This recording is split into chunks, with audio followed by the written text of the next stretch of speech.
Que ton peuple soit donc enrichi et qu'à toi seul soit l'honneur et la gloire. Au nom de Jésus-Christ, notre Sauveur, notre Seigneur, notre époux, notre souverain sacrificateur, et notre roi des rois qui vient bientôt, et le peuple de Dieu dit Amen. Amen. Chers frères et sœurs en Christ, un très joyeux bonjour à tous. Les temps sont très durs à vivre parce que nous sommes au temps de la fin. Chacune et chacun de nous a des problèmes de diverses natures. À telle enseigne que nous ne devons jamais oublier ce que Dieu nous dit à travers sa parole. À plusieurs reprises, il nous dit que le juste vivra par la foi. Le juste, c'est celui-là qui a cru en Jésus-Christ et en son œuvre et qui est né de nouveau en Christ. Dieu le décrète juste parce qu'il l'a justifié de toutes ses fautes, de toutes ses transgressions. Alors Dieu le décrète juste. Et quand on est juste, il est dit que tu peux tomber plusieurs fois, Dieu va te lever. Quelle bonne promesse pour le juste. Mais en même temps, Dieu dit, juste, tu seras tellement combattu par ta nature charnelle, par Satan et ses suppôts, par le monde, que pour vivre et te dire, tu as besoin de la foi. Et il te répète à plusieurs reprises que le juste vivra par la foi.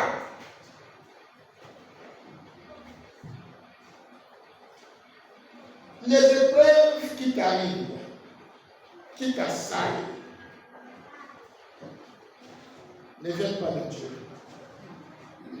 C'est Satan qui les provoque. Mais il ne peut rien faire si Dieu ne le permet pas. Dieu permet qu'il agisse. Il sait qu'il t'a déjà dit que par la foi, tu es toujours plus que vainqueur. Et il te l'a déjà dit. Mais ce qu'il faut savoir, c'est que Dieu t'a fait une promesse par rapport à tes épreuves qui sont parfois appelées des tentations. Dans 1 Corinthiens, au chapitre 10, et au verset 13, ce verset est un verset d'or pour le juste en ces temps de la fin. Qu'est-ce que Dieu nous dit à travers ce verset? Aucune tentation ne vous est survenue. Je voulais dire que tentation, vous aussi dire épreuve. Tout ce qui peut t'atteindre. Dieu dit rien de tout cela. Oui, aucune tentation ne vous est survenue. Qui n'a été humaine. Et Dieu, qui est fidèle, ne permettra pas que vous soyez tentés au-delà de vos forces. Écoute bien ce que Dieu te dit. Aucune tentation ne vous est survenue qui n'ait été humaine. Qui n'ait été humaine. C'est Dieu qui te parle. Et qu'est-ce qu'il ajoute? Et Dieu, qui est fidèle, ne permettra pas que vous soyez tentés au-delà de vos forces. Dieu dit, je suis fidèle. Et je te promets que ton épreuve, quelle qu'elle soit, ta tentation, quelle qu'elle soit, ne sera jamais au-dessus de toi, de ta force. C'est Dieu qui le dit, qui le promet. Il ne va rien laisser qui puisse te faire échouer, te faire abandonner. Non, promet-il. Et qu'est-ce qu'il ajoute? Mais avec la tentation, Il préparera aussi le moyen d'en sortir afin que vous puissiez la supporter. Voilà la promesse divine qui est claire. Alléluia. Et quand il permet, il te donne également la force de l'emporter. Chaque fois que tu es éprouvé et que tu as l'impression que la situation dépasse tes propres forces, souviens-toi que Dieu est là.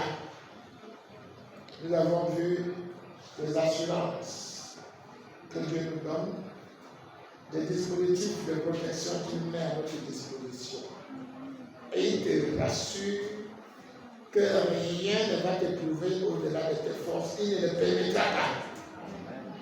Et s'il permet, ce qu'il t'a aussi donné, le moyen de l'emporter. Est-ce que vous suivez? Il faut donc avoir la foi en cela, que tout ce que Dieu permet, il le permet parce qu'il sait que tu vas l'emporter. D'ailleurs, nous avons dit ce que Jésus a enseigné à ses disciples. Un jour, il a rencontré un aveugle. Prenons Jean chapitre 9. Jean chapitre 9. Lisons ne fût-ce que les 3 ou 4 premiers versets. Jésus dit en passant, un homme aveugle de naissance. Aveugle de naissance. Ça veut dire qu'il n'a jamais rien vu. Hein? Non, il n'a jamais rien vu. Il est né aveugle. Continue. Ses disciples lui firent cette question. Rabbi, qui a péché, cet homme ou ses parents, pour qu'il soit né aveugle? On a souvent l'habitude de penser que quand on peut marier dans quelqu'un, c'est parce qu'il a péché. Ou bien parce que ses parents ont péché. Est-ce que Dieu est fou? La question qu'on pose souvent, si ça veut aller, Dieu n'est pas fou. C'est un mauvais raisonnement. Pourquoi? Jésus va expliquer. Continue. Jésus répondit, ce n'est pas que lui ou ses parents aient péché, mais c'est afin que les œuvres de Dieu soient manifestées en lui. Voilà. C'est-à-dire que Dieu a permis tout ce qui t'arrive là. Que ce soit la maladie physique, le manque, quel que soit ce qui t'arrive, Dieu l'a permis comme une occasion pour lui de démontrer sa puissance, de faire voir sa gloire. Ça paraît impossible, mais Dieu intervient et prouve sa puissance, sa gloire. Jésus dit, ce n'est pas parce que quelqu'un a péché que cet enfant est aveugle. Et relis encore la réponse, c'est pourquoi? Jésus répondit, ce n'est pas que lui ou ses parents aient péché, mais c'est afin que les œuvres de Dieu soient manifestées en lui. Soient manifestées en lui. Cet aveugle est né et il est aveugle pour qu'un jour la puissance de Dieu soit manifestée dans sa situation. Ce qui t'arrive là, rien ne peut se passer sur cette terre si toi-même tu ne décides pas et si Dieu ne le permet pas. Si tu mets ta main dans le feu, tu vas brûler ou non? C'est toi-même qui as voulu mettre.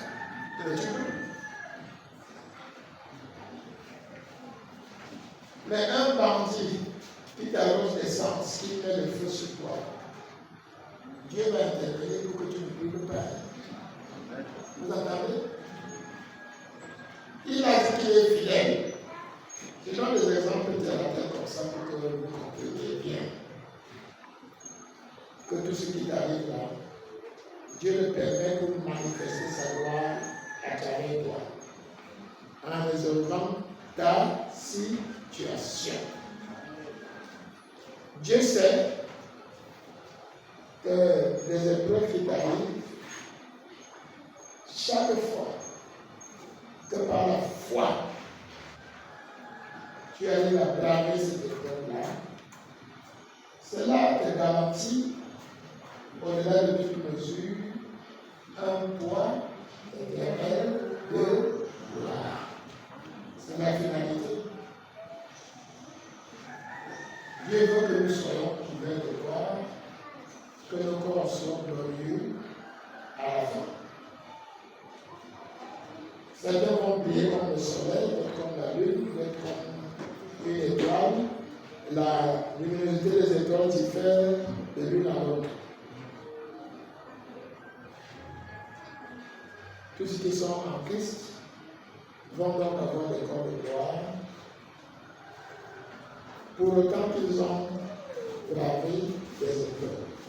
Paul le savait, et il a dit dans 2 Corinthiens chapitre 4, verset 17.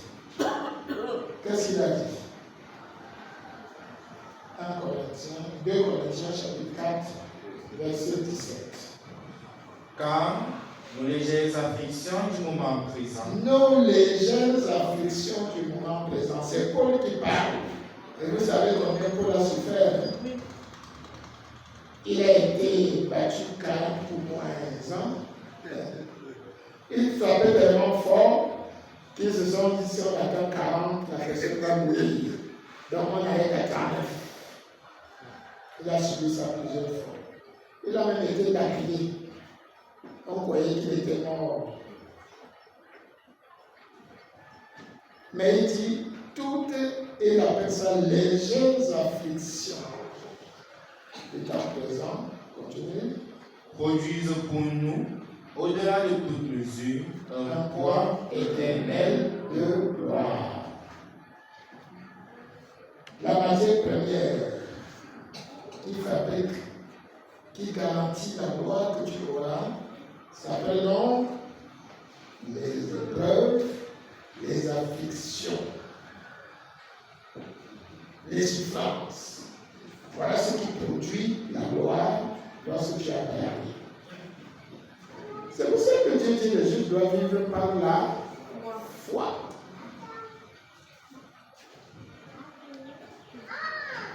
Et la bonne nouvelle que je voulais rappeler,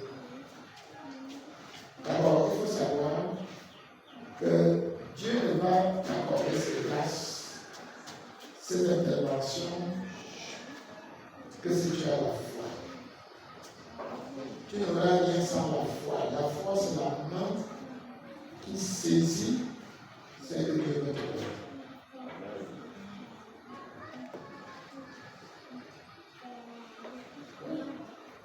Attention que dans Hébreux chapitre 11, au verset 6, il est dit que si tu n'as pas la foi, tu ne peux pas être agréable à lui. Hébreux 11, 6. Or, sans la foi, il est impossible de lui être agréable. Si tu n'es pas agréable à Dieu, tu vas bénéficier de ses grâces, de ses bénédictions. Le manque de foi empêche donc notre Dieu d'intervenir pour toi. Amen. Cette introduction nous amène vers le thème de ce jour. Mais avant de développer le thème qui porte sur ta croissance dans la foi, il faut croître dans la foi.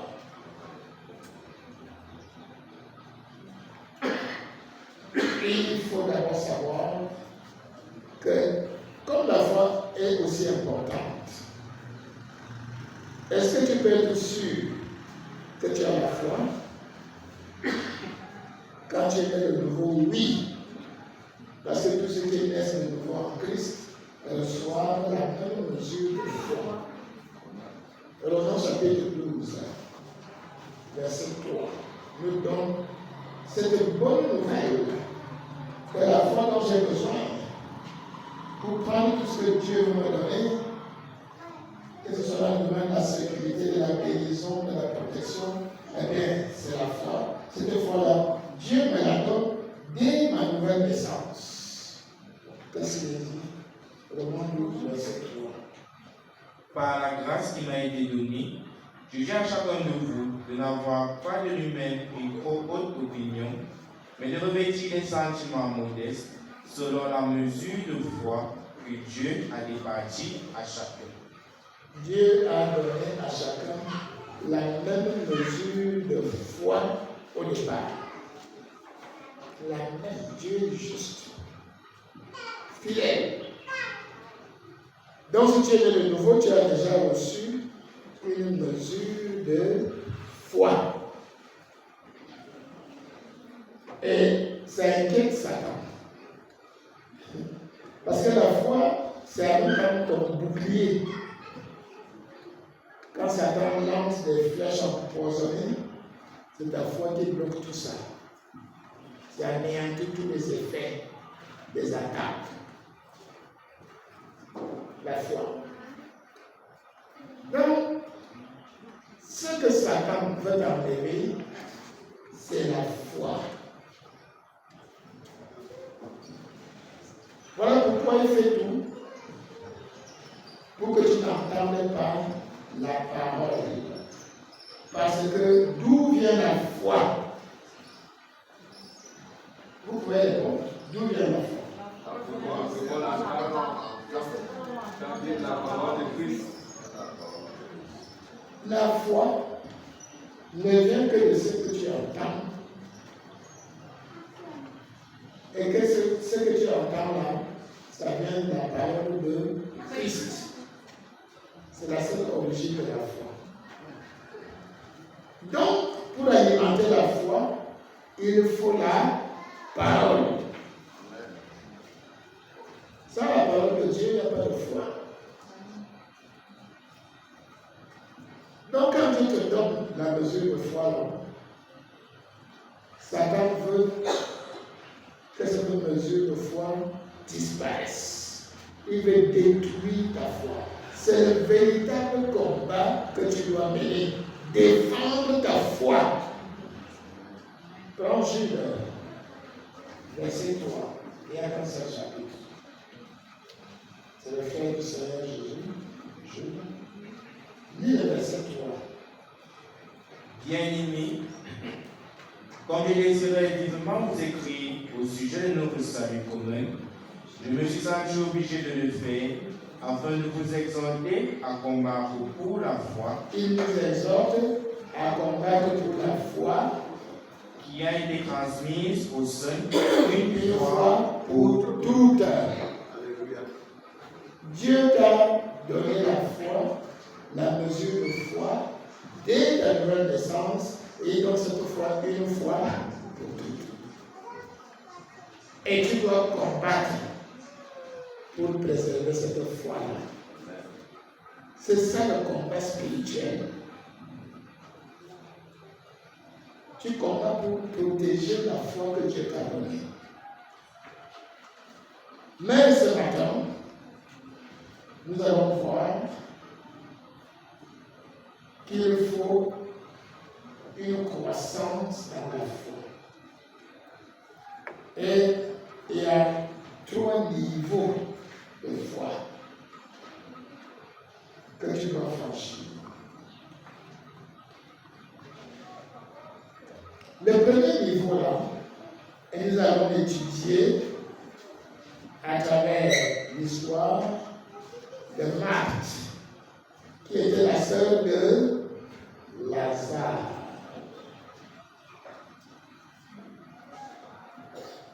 Dans Jean 11, que vous connaissez bien, nous allons voir les 3 étapes franchies par Marthe et le petit de sa sœur, par rapport à Lazare, leur frère.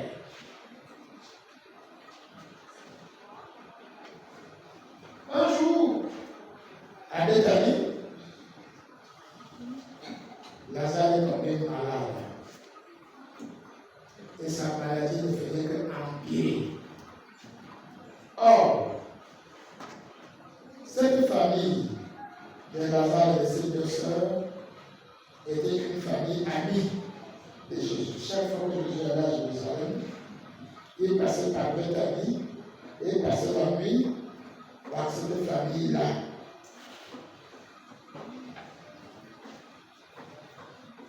Donc, Lazare tombe malade, très malade. Que font ces deux sœurs? Nous commençons au verset 1, on va faire une lecture commentée. Un cas pratique pour que nous comprenions bien les 3 étapes de la croissance de notre foi. 3 niveaux de foi. Commençons l'histoire. Il y avait un homme malade, Lazare de Béthanie, village de Marie et de Marthe, sa sœur. C'était cette Marie qui oignit le parfum du Seigneur et qui lui essuya les pieds avec ses cheveux.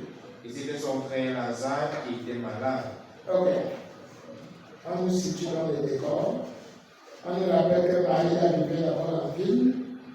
C'est la pécheresse qui a oint d'huile les pieds du Seigneur Jésus, qui s'est repenti.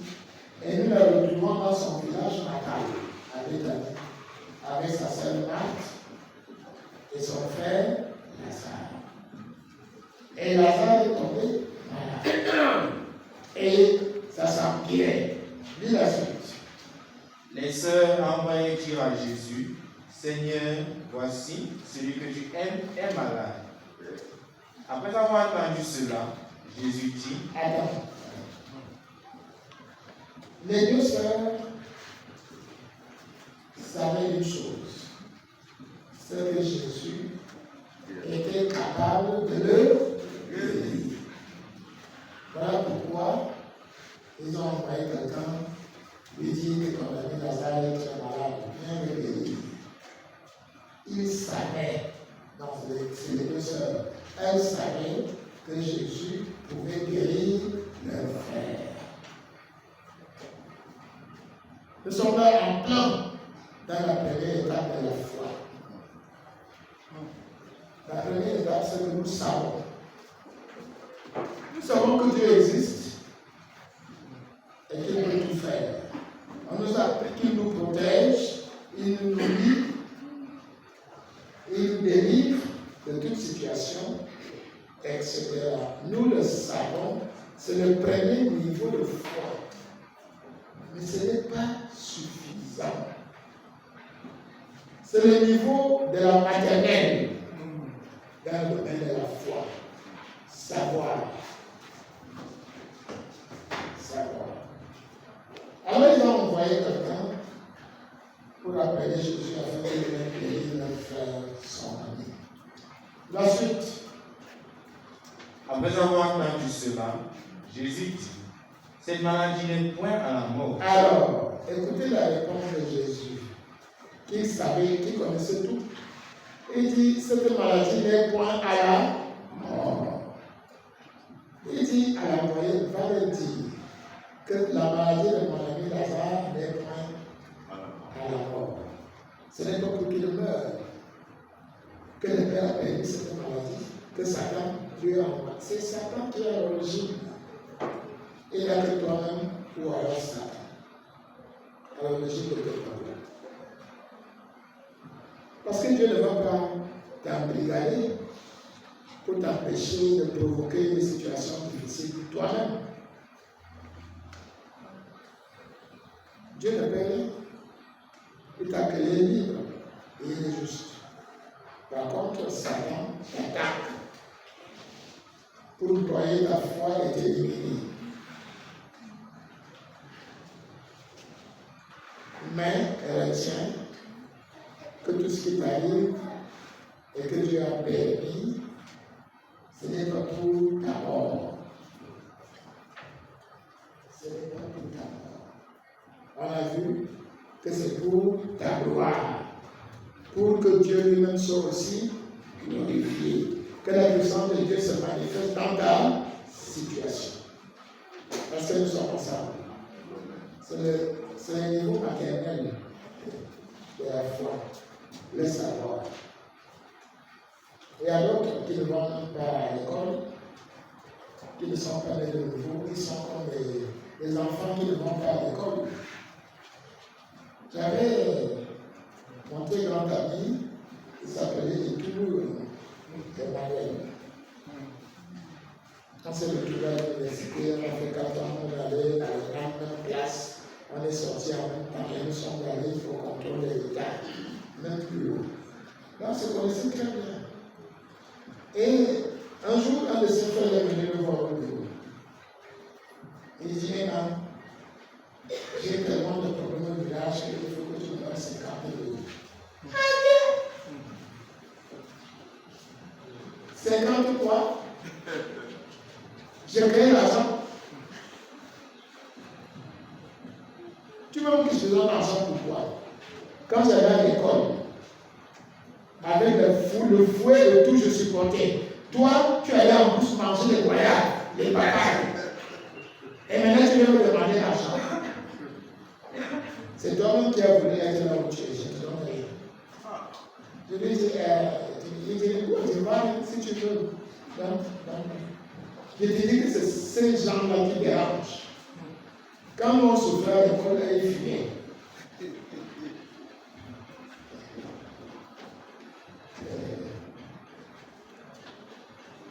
Nous sommes nous-mêmes à l'origine de beaucoup de situations qui nous assaillent, mais Dieu nous rassure. Donc, je donne cet exemple pour dire que ceux qui ne sont pas nés de nouveau sont comme ce monsieur-là. Au lieu d'aller à l'école de Dieu, ils allaient en bouche pour manger des batailles, des voyages, c'est-à-dire pour vivre dans le monde. Ils restent analphabètes dans le domaine de la foi. Ils ne peuvent pas tenir, Satan est en train de les mener tout droit à l'enfer. Il faut les en délivrer, de l'annoncer l'évangile pour qu'ils naissent de nouveau, soient dans la foi, et ça va commencer au stade maternel. Savoir que Dieu existe, oui c'est bien, et qu'il peut te donner des solutions, c'est bien. Et ici, le sœur de Lazare était à ce niveau-là. On voyait cette personne et Jésus leur a retourné la nouvelle, une nouvelle rassurante. La maladie de mon ami n'est pas à la mort. Continue. Mais elle est pour la gloire de Dieu. Mais elle est pour la gloire de Dieu. D'abord, vous savez quelque chose. Que ce que Dieu permet là, c'est pour qu'il vienne manifester sa gloire et sa puissance dans la situation que tu traverses. Ce n'est pas pour que tu continues de souffrir, non. Par la foi, Dieu viendra alors, par ta foi, Dieu viendra alors manifester sa puissance et sa gloire en toi. Donc il va dire que la maladie de mon ami n'est pas à la mort, mais c'est pour que la gloire de Dieu soit manifestée. Voici ce que Jésus leur dit, il avait dit à Marthe et à Marie. Continue. Afin que le Fils de Dieu soit glorifié par elle. Exactement. Il fallait que Jésus aille là-bas, intervenir pour manifester la gloire de Dieu. C'est ce que Dieu veut faire dans ta situation. Dieu est le même hier, aujourd'hui et éternellement. Un pasteur avait dit lors du débat sur le sabbat que non, Dieu s'adapte. Dieu n'est pas le même, il évolue. Je vais renvoyer au passage qui dit que Dieu est le même hier, aujourd'hui et éternellement. C'est nous qui devons nous s'adapter. Bien, la suite de l'histoire. Or, Jésus est Marthe et sa sœur et Lazare. Jésus les aimait. Donc il ne pouvait pas laisser la situation pendante. Il a déjà donné l'assurance qu'il n'y a pas la mort là, que Dieu veut manifester sa gloire. Continue. Lorsqu'il eut appris que Lazare était malade, il resta 2 jours encore dans le lieu où il était, et il dit ensuite aux disciples, retournons en Judée. Alors, Quand Dieu va intervenir, ce n'est pas à toi de décider le moment. Ce n'est pas à toi. Il sait le meilleur moment et il doit intervenir. Pour nous, nous devons avoir la ferme assurance qu'il va faire ce qu'il a promis. Amen. Il faut le savoir. C'est la première phase simplement que de le savoir. Maintenant, nous allons sauter. Bon, il y a des petites leçons à dire.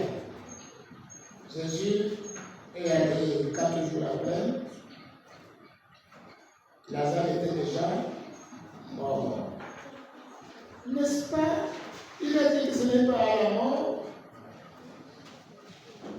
Mais si tu as cru à ce que Jésus avait dit, pourquoi donc tu es allé l'enterrer? Pourquoi tu es allé le mettre dans le trou pour fermer? Tu n'avais qu'à dire que Jésus a dit que ce n'est pas pour la mort.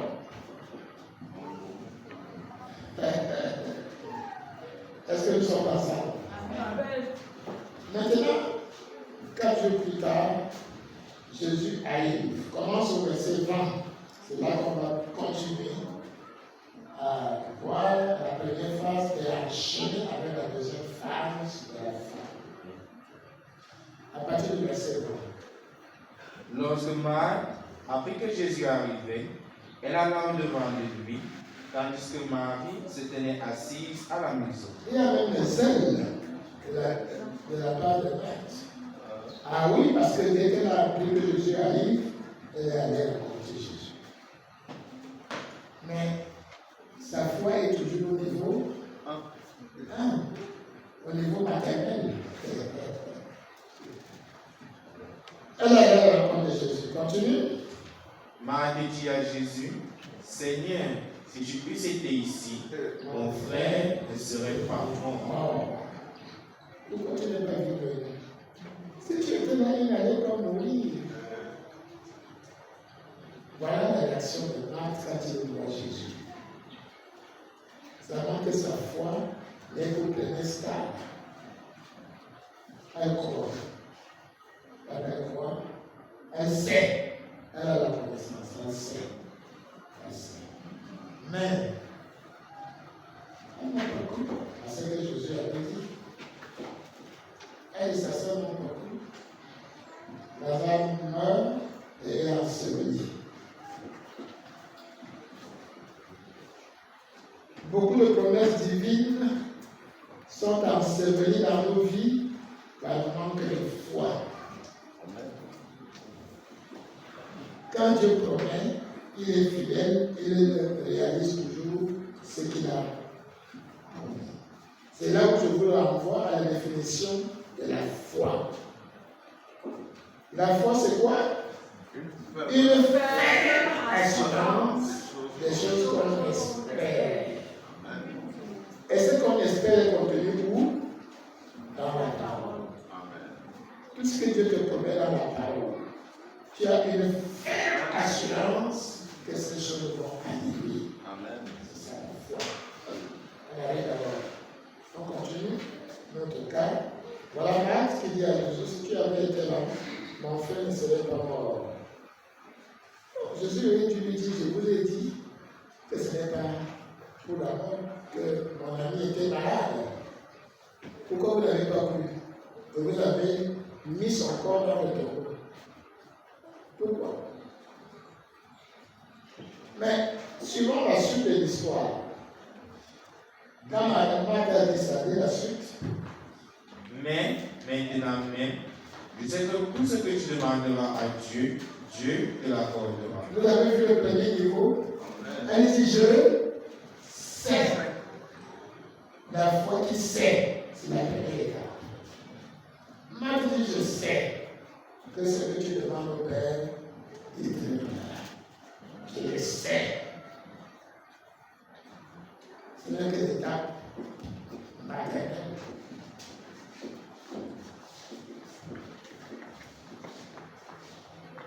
Et maintenant, quand elle a dit ça, je sais, la foi qui sait n'est pas suffisante pour que tu tiennes le coup. Lis la suite. Jésus lui dit, ton frère ressuscitera. Jésus dit, comme vous l'avez enterré, il va ressusciter. Ton frère ressuscitera. Écoutez, la suite. Je sais, répondit Marc. Marc sait la foi qui sait. Il sait quoi? Il ressuscitera à la résurrection au dernier jour. Au dernier jour. Jésus lui dit que ton frère va ressusciter maintenant. Mais elle dit, moi je sais qu'il va ressusciter au dernier jour. Nous-mêmes, notre foi est souvent à ce niveau-là. On dit les lèvres, moi je sais que Dieu interviendra. Est-ce que c'est suffisant de savoir? Non. Il faut donc que ta foi gravisse un échelle. Suivons la suite. Jésus lui dit, je suis la résurrection et la vie. Ce n'est pas au moment de la fin, non, moi je parle maintenant. Parce que quand tu me vois, moi, Jésus, je suis la résurrection et je suis la vie. Et il explique, continue. Celui qui croit en moi vivra quand même il serait mort. Et quiconque vit et croit en moi ne mourra jamais. Il y a le même mot qui revient les deux fois. C'est quel mot? Croire.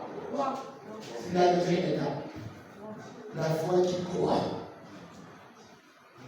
C'est-à-dire, ce n'est pas que tu sais parce que tu as entendu parler, tu as lu, mais tu crois en ton frère intérieur. Croire. Intimement. Croire. Et Jésus donne la leçon là que celui qui croit, même si son corps est enterré là, son corps va ressusciter. Mais sache aussi que celui qui vit et croit en moi, parce qu'il est né de nouveau, quand tu es né de nouveau, tu deviens membre du corps de Christ. Tu vis en Christ. Celui qui vit et croit en moi ne mourra jamais. Et qu'est-ce que c'est comme question? Crois-tu cela? Crois-tu cela? Max, c'est la seconde étape. Est-ce que tu crois? Ce que je te dis là, le crois-tu? La foi qui croit. Tu savais? Deuxième étape, maintenant tu crois. La foi qui croit. En ton fond intérieur, tu le crois. Tu as une ferme assurance que ce que Dieu dit, il le fait. Deuxième étape. Croire.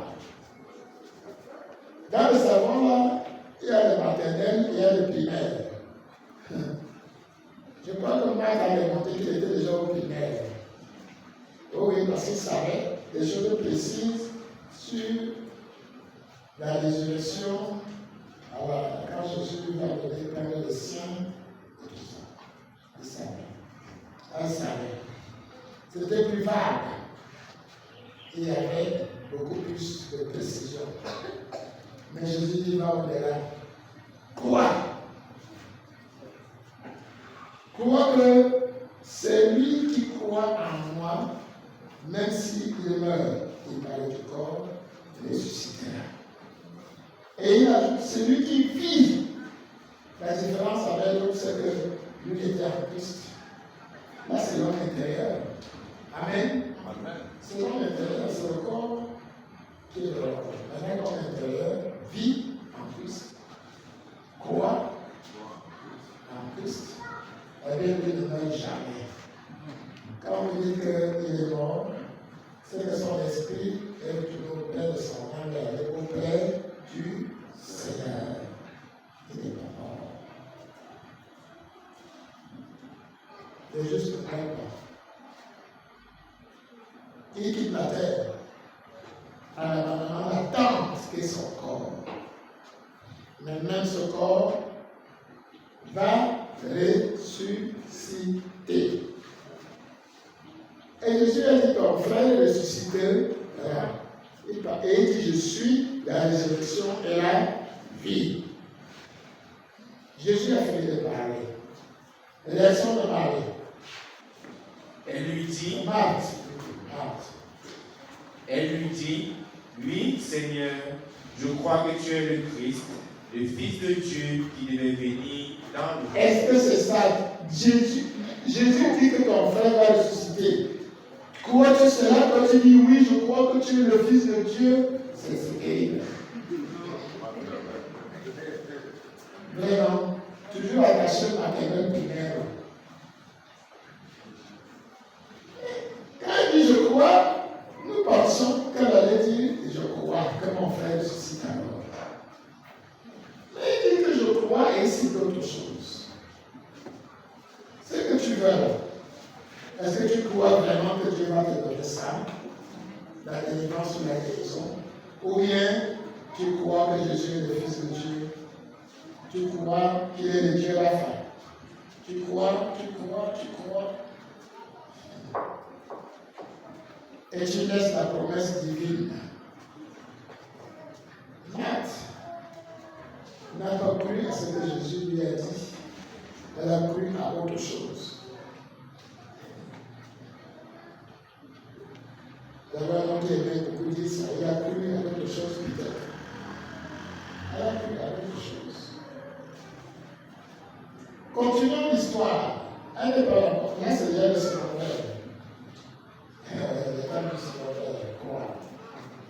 Alors, est-ce que vraiment Marthe va passer à cette étape? Lis la suite. Ayant ainsi parlé, elle s'en alla. Jusqu'à là, est-ce qu'elle a vraiment cru? Non. Elle savait quand même que Jésus était le Fils de Dieu et qu'il pouvait tout faire. Mais maintenant, quant à la conviction interne, à la ferme assurance, c'est là qu'il manque. Non, c'est là où elle est partie. Continue. Puis, elle appela secrètement Marie, sa sœur, et lui dit, le Maître est ici et il te demande. Dès que Marie a entendu, elle se leva promptement et alla vers lui. Car Jésus n'était pas encore entré dans le village, il était dans le lieu où Marthe l'avait rencontré. Les Juifs qui étaient avec Marie dans la maison et qui la consolaient, l'ayant vu se lever promptement et sortir, la suivit, disant, elle va au sépulcre pour y pleurer. Lorsque Marie fut arrivée là où était Jésus, et qu'elle le vit, elle tomba à ses pieds et lui dit, Seigneur, si tu eusses été ici, mon frère ne serait pas mort. Au même niveau que ça. Elle savait pas mal de choses que Jésus ne parlait pas. Jésus avait dit que ce n'est pas pour la mort que son frère était malade, que c'était pour la gloire de Dieu.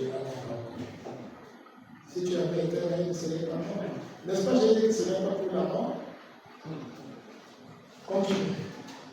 Jésus, la voyant pleurer, elle et les Juifs qui étaient venus avec elle, frémit en son esprit et fut tout ému. Et il dit, où l'avez-vous mis? Seigneur, lui répondit-il, viens et vois. Maintenant, Jésus est ému. Mais est-ce que Jésus ignorait que Lazare allait ressusciter? Parce que les gens disent n'importe quoi. Jésus était ému à cause du manque de foi, à cause de l'incrédulité. C'est pour ça qu'il a dit, quand je reviendrai, est-ce que je trouverai la foi sur la terre? Et lis la suite. Et maintenant, il va dans le corps de son ami. Ensuite, Jésus pleura. Jésus pleura. Les gens ont commencé à commenter comme on commente aujourd'hui. Laissez-moi pleurer comme Jésus a pleuré. Jésus n'a pas pleuré Lazare. Non, il savait que Lazare allait ressusciter. Il a fait la comédie. Non. Il pleurait sur l'incrédulité. C'est ça qui a fait pleurer Jésus. Il savait que Lazare allait ressusciter dans quelques instants. La suite. Sur quoi les Juifs dirent, Écoute les commentaires. voyez comme il l'aimait. Continue, c'est pas tout. Et quelques-uns d'entre eux dirent, lui, Oui. Lui qui a ouvert les yeux de la vue, ne pouvait-il pas faire aussi que cet homme ne mourût point? C'est ça qu'il va vous démontrer dans quelques instants. Attendez un peu. Ne vous moquez pas. Les gens qui se moquent de vous dans vos situations. N'est-ce pas, ils disent qu'il y a leur Dieu? Dieu va alors intervenir. Moi, au contrôle de l'État, mon frère qui m'aimait beaucoup m'avait dit ça.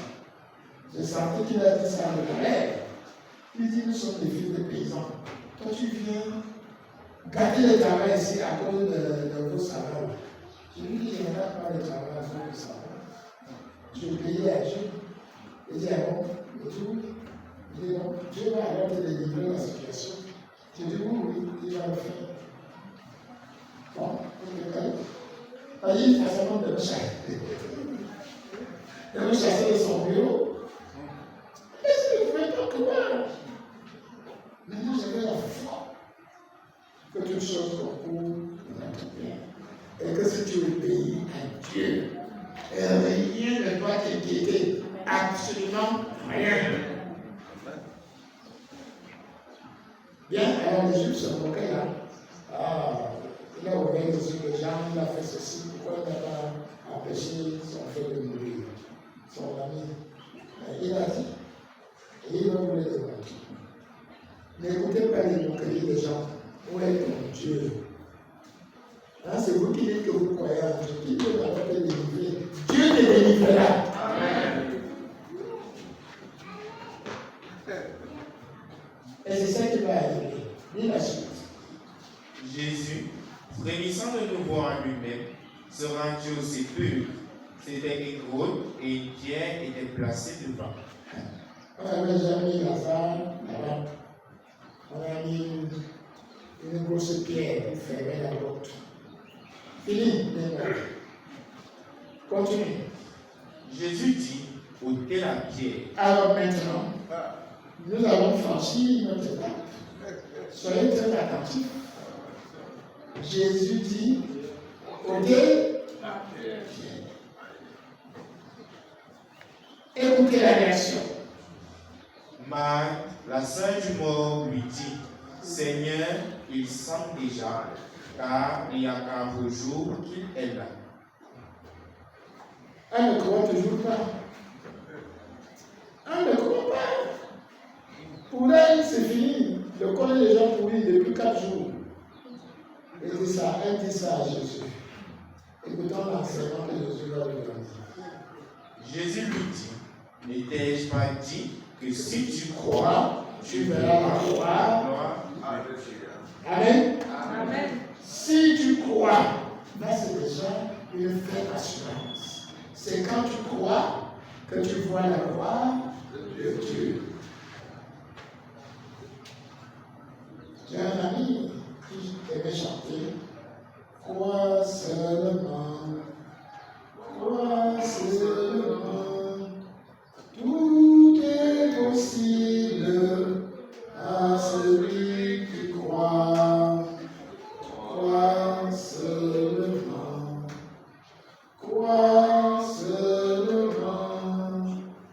tout est possible à celui qui croit. Amen.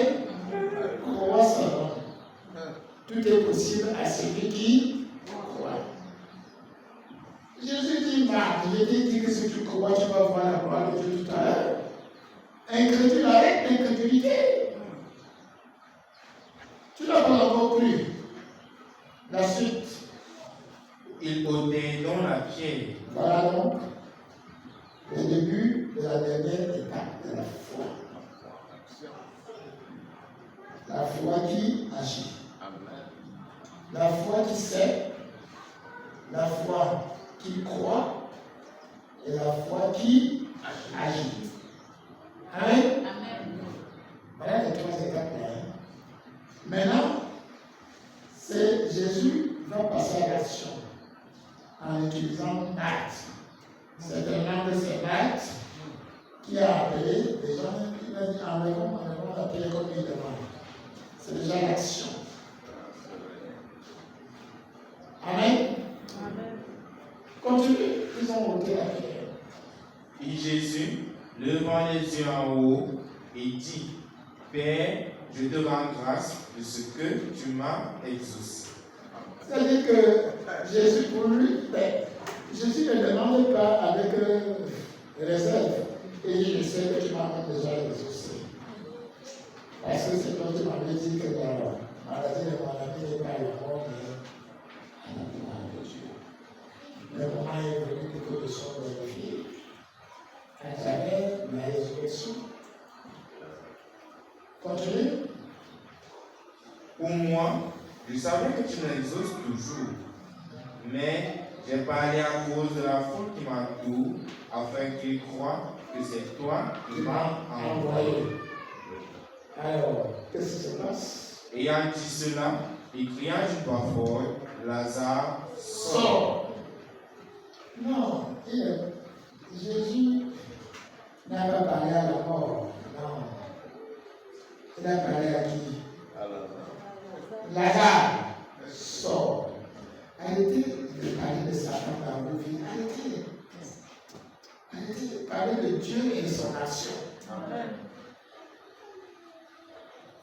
Vous faites un évangile en faveur de Satan pour montrer qu'il est puissant. Pourquoi vous avez parlé de Satan?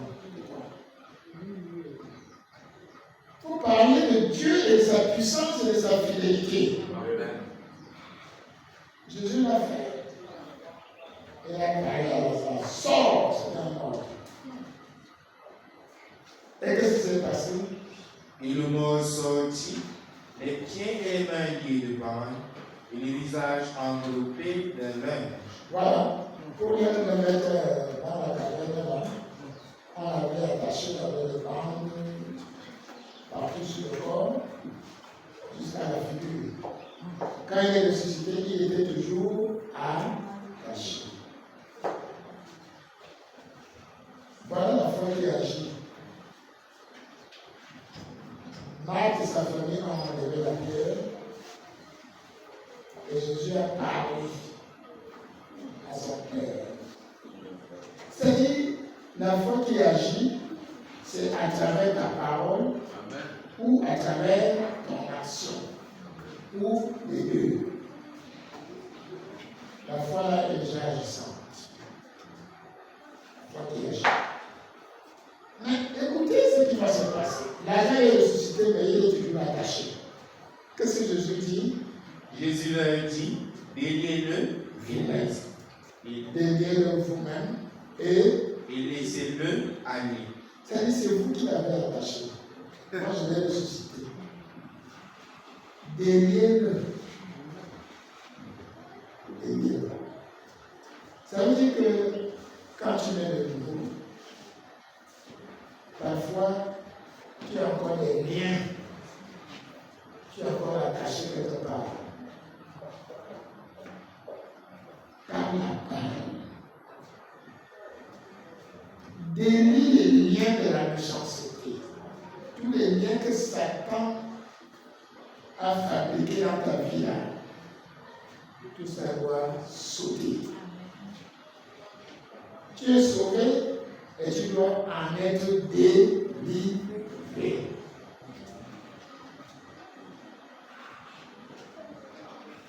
Cette histoire est très riche. Elle montre les étapes. La foi qui sait, la foi qui croit et la foi qui agit. Il ne faut pas rester bouche bée et dire moi je crois. Je crois dans mon cœur que Dieu va intervenir. Non, il faut agir. La femme à la perte des seins, elle savait qu'il était interdit d'aller en public. Mais dès qu'elle a pu que Jésus est arrivé dans la ville, elle s'est dit, je sais et je crois que si je touche seulement les vêtements de Jésus, je serai guéri. Elle a déjà parlé, mais elle a exécuté.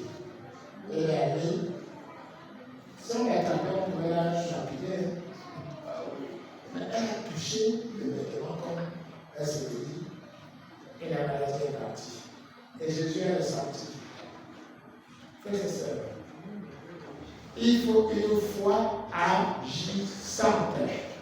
Nous sommes en train de conclure. Parce que l'apôtre Jean, beaucoup de gens ne comprennent pas bien son enseignement. Dans Jacques chapitre 2, c'est le dernier passage qu'on va lire à la fin de cet enseignement, à partir du verset 17. La foi, savoir, oui, croire, oui, mais ce n'est pas tout.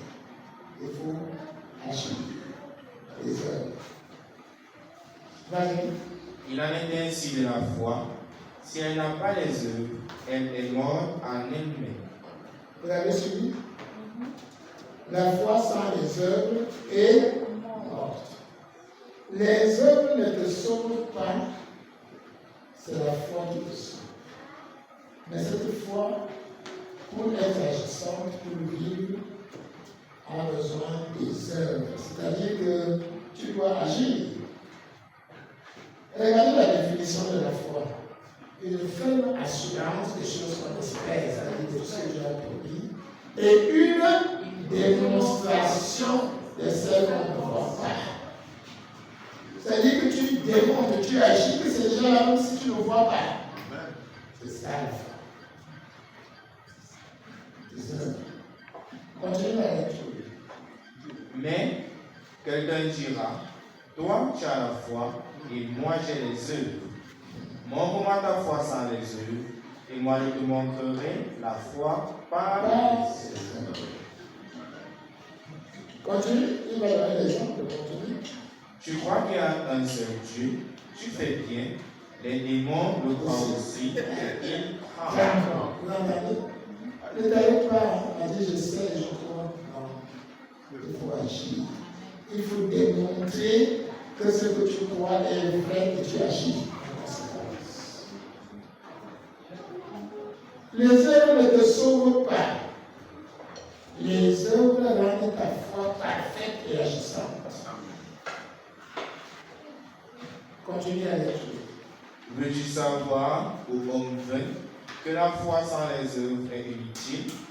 Abraham, notre père, ne fut-il pas justifié par les œuvres lorsqu'il offrit son fils Isaac sur l'autel?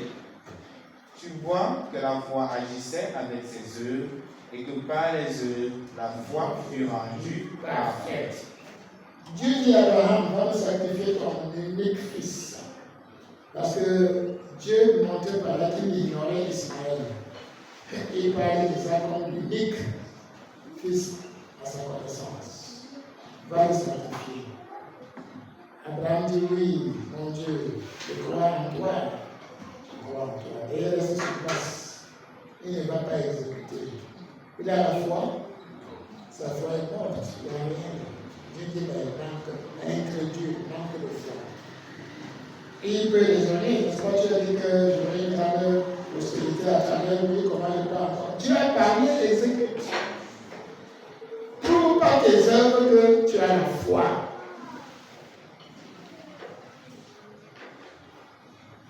Tu es malade, oui. Tu sais que Dieu guérit, oui. Ah, je suis malade, je ne peux pas aller au culte. Tu es en train de dire, Jésus, je ne viens pas à ta rencontre. C'est ça que tu dis à Jésus qui t'arrête. Mais l'église, là, c'est l'hôpital de Dieu. Pour toute maladie physique, spirituelle, morale, il faut venir là. Parfois, même s'il faut qu'on te porte, on te porte. Et tu verras si Dieu n'est pas fidèle. C'est dans cet exemple simple qu'il faut prouver sa foi par les œuvres. Parce que les démons aussi croient que Dieu existe et ils tremblent, mais ils n'obéissent pas. C'est ça qui nous a appris. Comme un corps sans âme. Ni la suite, ni la suite. Ainsi, s'accomplit ce que dit l'Écriture. Abraham crut à Dieu et cela lui fut imputé à justice. Et il fut appelé ami de Dieu.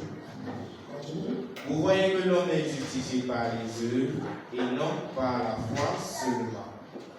Rahab la prostituée ne fut-elle pas également justifiée par les œuvres lorsqu'elle reçut les messagers et qu'elle les y partit par un autre chemin? Comme le corps sans âme est mort, de même, la foi sans les œuvres est morte. Aujourd'hui, nous avons vu les 3 étapes. La croissance de la foi. Première étape, la foi qui sait. Tu la reçois à ta nouvelle naissance. Satan va tout faire pour anéantir cette foi. Par la parole que tu entends, cette foi va grandir pour que tu atteignes la seconde phase avec l'aide du Saint-Esprit. La foi qui croit. C'est la parole révélée par le Saint-Esprit qui te donne cette assurance ferme que ce que Dieu dit est lorsque le ministère de la parole renforce la foi qui sait, alors que le ministère de l'Esprit renforce la foi qui croit. Et maintenant, tu dois apprendre à agir pour lui démontrer des choses que tu ne vois pas encore et que tu as comprises. Marthe a franchi les 3 étapes. Elle a d'abord su, et au moment où elle va enlever la pierre, c'est parce qu'elle avait cru. Elle a enlevé la pierre, elle est passée à l'action, et Jésus a fait le reste. Jésus t'accompagnera dans ta progression, comme il a accompagné Marthe. C'est pour ça que le Saint-Esprit est en toi pour t'aider à gravir ces échelons.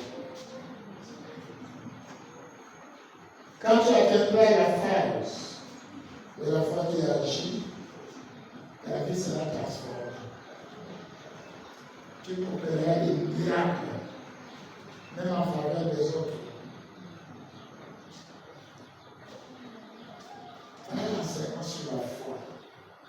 C'est ton bien le plus précieux qu'il te faut préserver. Au dernier enseignement, on avait vu que ou bien tu fais croître ta foi, ou bien alors tu vas la perdre et tu vas abandonner. Ceux qui abandonnent là ont d'abord perdu la foi. Oui, ça commence par la perte de la foi, tu ne crois plus. Vous savez même là, est-ce que c'est sûr qu'il faut continuer avec vos frères? J'entendais quelqu'un qui le prenait dans le au fond. La vie, je dis que c'est là, elle n'est pas là. Quand je disais à la personne, quand tu entendais son raisonnement, tu comprenais que Satan était en train de briser, de broyer sa foi. Et il finit par abandonner. C'est ça, l'apostasie de la fin. Vous avez vu ce qui provoque cette apostasie.